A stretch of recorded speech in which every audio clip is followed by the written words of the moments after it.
This scripture is from the Gospel of John, chapter 17, verses 6 through 19. I have made your name known to those whom you gave me from the world. They were yours, and you gave them to me, and they have kept your word. Now they know that everything you have given me is from you. For the words that you gave me, I have given to them, and they have received them, and know in truth that I came from you. And they have believed that you sent me.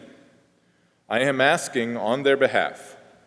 I'm not asking on behalf of the world, but on behalf of those whom you gave me, because they are yours. All mine are yours, and yours are mine, and I have been glorified in them. And now I am no longer in the world, but they are in the world, and I am coming to you. Holy Father, protect them in your name that you have given me, so that they may be one as we are one. While I was with them, I protected them in your name that you have given me. I guarded them, and not one of them was lost except the one destined to be lost, so that the scripture might be fulfilled. But now I am coming to you, and I speak these things in the world, so that they may have my joy made complete in themselves. Have given them your word, and the world has hated them, because they do not belong to the world, just as I do not belong to the world. I am not asking you to take them out of the world, but I ask you to protect them from the evil one. They do not belong to the world, just as I do not belong to the world. Sanctify them in the truth. Your word is truth. As you have sent me into the world, so I have sent them into the world. And for their sakes I sanctify myself, so that they also may be sanctified in truth.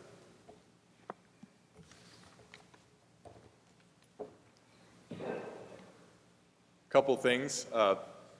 That and the psalm were from the lectionary, and I started looking at them, about 10 weeks ago. And I've studied them hard. And I'm not stupid, but they still don't make sense to me. Is this mic on? Okay. They still don't make sense to me. I think that was a prayer that John made on his deathbed. And so this sermon is kind of an outgrowth of that. And I expect everyone here to disagree with at least one thing I say today. I'm counting on it. I hope to provoke you to think, to question, to muse. That's what this really is. It's not a sermon, it's more amusing. Heaven and hell have been the topic of many sermons and conversations throughout history. We debate what they are, whether they really exist, and how to get to each one. We use them as comparisons to what our world should or shouldn't be like. We use them as goals or precautionary warnings for behavior modification. So today I'm going to enter this discussion. Today I want to briefly explore concepts of the hereafter as practical reality and as ideals or models. I hold only a few strong theological positions, but I do not believe in the traditional concept of hell. I refuse. I find it unacceptable that any just or loving God would banish any soul to eternal, hopeless torment. I cannot reconcile a loving God with eternal damnation, and frankly, if I'm wrong, I would rather go to hell myself than to worship such a God who might banish me there. I'm taking a stand, and it's for ultimate forgiveness. I once had a conversation with Lynn's sister Tracy about hell. We concluded that I do face a real possibility of ending up standing in a pit up to my neck in something very unpleasant, with an angry finger raised in an general upward direction. But I'm willing to take these risks, partly because of the practical problems I see with the administration in hell. Consider our possible psychological reactions to eternal damnation. It wouldn't take me that long to get used to it. After all, I have 7 older brothers and sisters. And with no escape, I'd get used to the temperature down there. I sweat a lot, and sweating makes heat more bearable. Where am I here? Getting used to it would alleviate the hellishness. Can hell coexist with hope? Could we, by our reactions, defy God's plan? What if we determinedly responded to every punishment with enjoyment and hope? After all, it could be worse. Any shred of positive thinking could ease the suffering in hell. I guess my point is that God needs at least a little cooperation to create true hell. The ideas of heaven and hell are deadly serious, so to speak. But ironically, I have difficulty taking them seriously because of death. The end of our physical bodies, the end of our material existence. Virtually all of our practical personality and concepts are appendages of our physical state. We're biological units with senses, needs, limits, and biological responses, which are intrinsically connected to our intellects, to our ideals, and thus to our souls. When death ends my body, my brain, my limits, my strengths, my world, what is it that is fundamental to my identity which could survive that?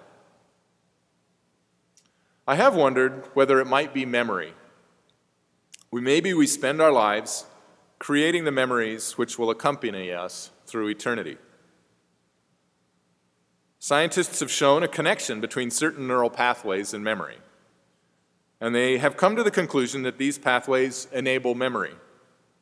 I think the term enablement might be poignantly apt, for I also believe that memory might conceivably just be trapped within these paths during our lifetimes and will be freed upon our deaths.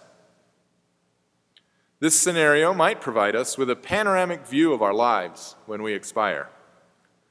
Right now, our remembrance is clouded and spotty, full of gaps, but then it might be crystalline in its clarity and totally complete. The revealing of such a memory might be heaven, or it might be hell, depending on the details.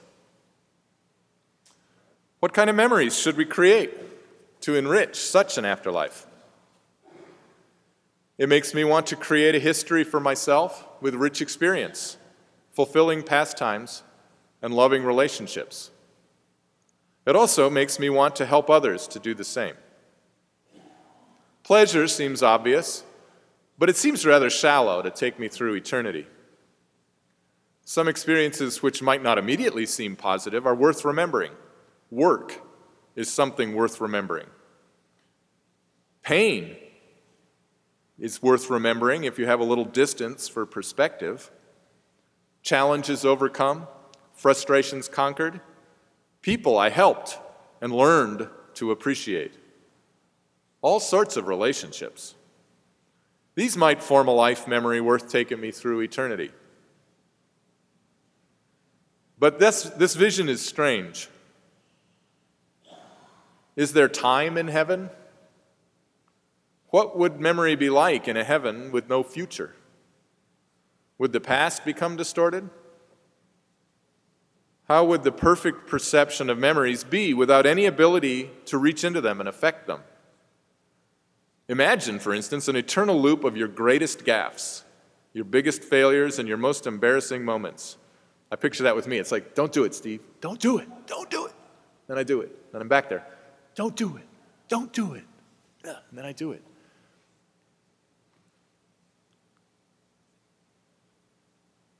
What is the past without the future to balance it? Is perception without the ability to change things heaven or hell? Somewhere this sermon has shifted to the ideals of the hereafter rather than the practical concepts.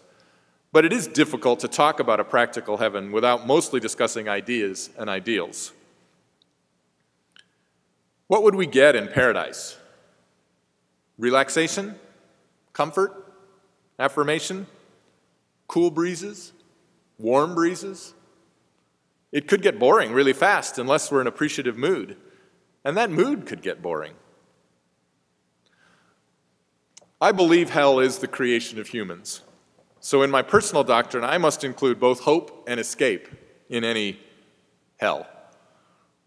When I picture heaven, I sometimes imagine meeting everyone who has been relevant to my life on their own terms, at their best, or maybe as they see themselves as at their best. We might meet outside of time, outside of need, or maybe we might meet everyone in their prime. I would love to experience my parents or grandparents as young people, to discover from a much closer perspective what their youth and their prime were like. That might be heaven-like. I regret not knowing them as anything but ancestors. That could be an enriching phase of a heaven-type afterlife.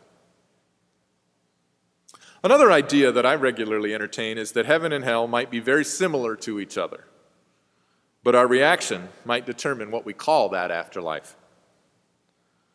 If we are appreciative and hopeful, then we end up in heaven. And if we are disappointed and despairing, then we are in hell. I think that's the theme of this sermon right there. I once got into a heartfelt discussion of heaven with a group of students waiting for an audition. I mentioned one of my favorite ideas: heaven is an eternal choir rehearsal. Except all the singers are great, the conductor is God, and the music is constantly challenging but achievable. And the voices never run out. They just keep getting stronger and stronger. And anyone who has sung could also describe hell as a choir rehearsal, but I won't go there. Because the conductor isn't God, the conductor is... All right, where was I again? Got distracted. One girl said she thought heaven would be just like our lives here, only less confusing. Another girl said heaven would be certain souls around which each person is most comfortable, and somehow in the afterlife we somehow gravitate back to those souls which are most compatible with ours. Another girl said that she thought we were all completely wrong and that heaven is utterly inconceivable to human understanding. I immediately disagree with that because of basic logic. Heaven cannot be, by definition, be inconceivable, because we couldn't possibly know whether we wanted to make any effort at all to get there. If we have no inkling of the heavenly, then we have no clue whether we will like it. And why would God put us on earth as a prelude to heaven if the two places have no connection? Why does the Bible take time to describe heaven and virtue and to describe what heaven is not? So I'll reaffirm my position of heaven as an ideal choir rehearsal, because good choir rehearsals aim for some pretty admirable goals. It's fellowship to the point of communion, and cooperative effort aimed solely at the creation of beauty and praise. I'm going to make a quick advertisement here. In 2 weeks, we're going to have a women's chorus instead of the sanctuary choir, and we're going to meet at 9 o'clock Sunday morning. We're going to have something really easy to sing, and we'll have a little breakfast in there. So anybody who feels like singing can come do that. Just show up at 9 o'clock on the 31st. That's women, and then men, we're going to have one on the 7th.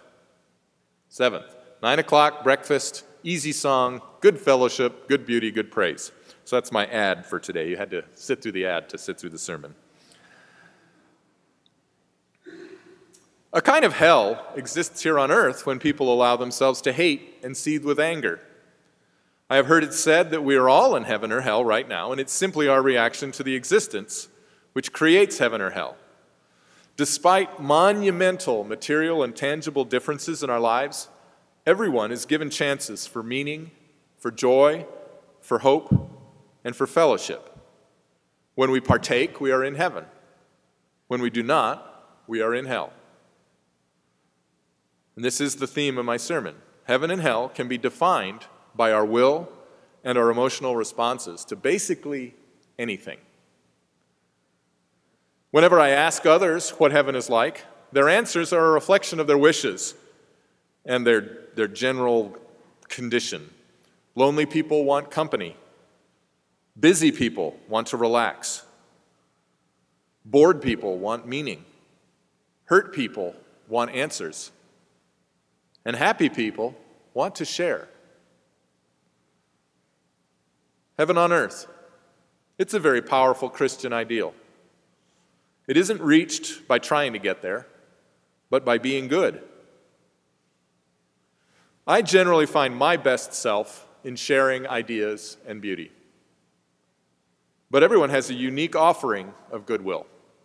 Some people serve, some share, some give, some affirm, some hug, some laugh, some make other people laugh, some listen, some talk. The list goes on. I'm sure you could add to that list. I believe that love and beauty are connected, and heaven on earth is fostered by beauty and love. I'm not talking about loving someone because they are beautiful, but seeing the beauty in loving acts and in loving motivation. Hate is ugly.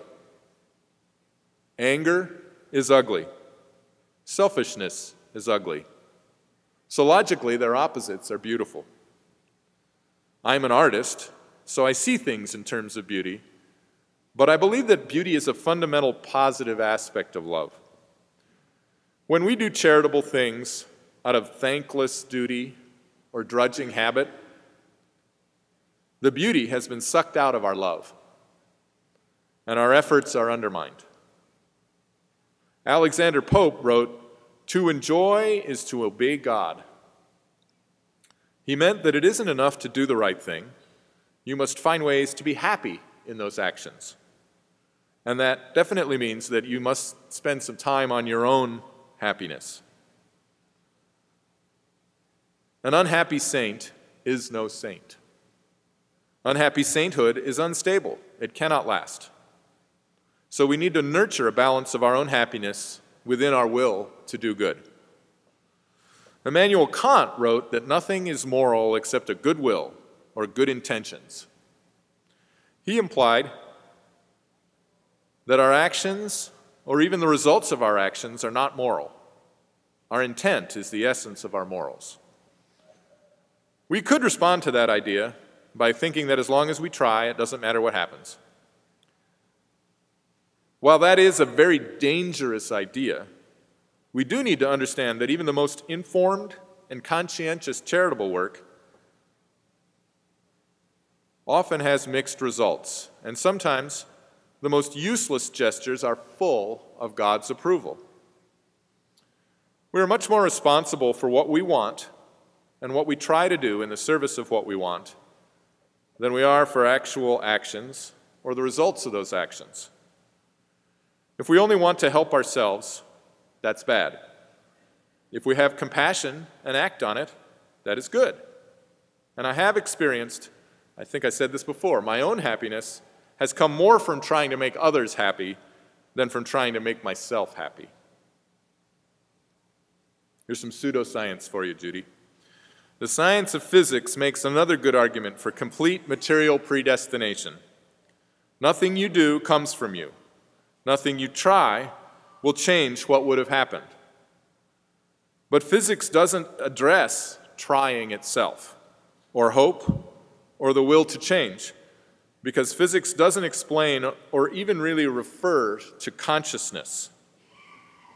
Pure physics says we should remember the future, and since we don't remember the future, there's clearly something incomplete in the science of physics as it pertains to consciousness. This mind here that perceives and enjoys and loves and helps isn't explained by hard science. So maybe the practical physical outcome of history will never be changed by our efforts. But that doesn't really matter because we can make great effort to do the right thing and to find the beauty in being loving creatures.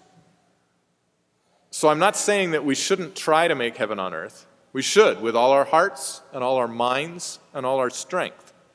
But I am saying that the willing to do good and the enjoyment of the process are the real centers of importance in loving, heaven, and morality. Angels are the denizens of heaven. What are they? I really hope that there aren't dead people watching my every move, because my private life is kind of pathetic. and I could never face them later if that were the case. Except, maybe that's an initiation to heaven, the big reveal of and living down one's lifetime of shortcomings, stupidities, and selfishness. It would be a moment of purgatory to realize that everyone who dies before you knows all of your secrets. And then it would be an uplifting moment to get past that, to the understanding that those deep, dark secrets are common, mostly unimportant, and certainly better forgotten.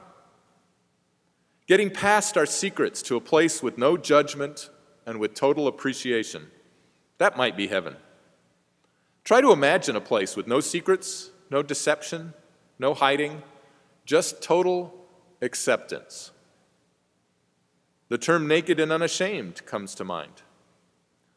I know that I would feel more naked standing here right now without my secrets than without my clothes.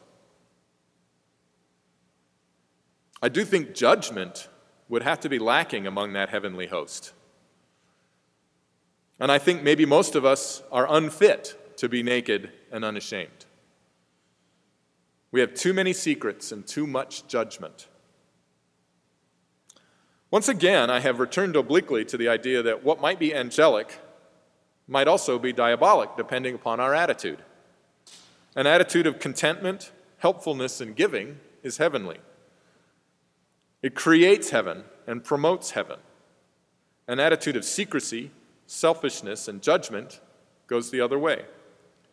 After all, the more you have to lose. Ownership creates fear, the fear of loss.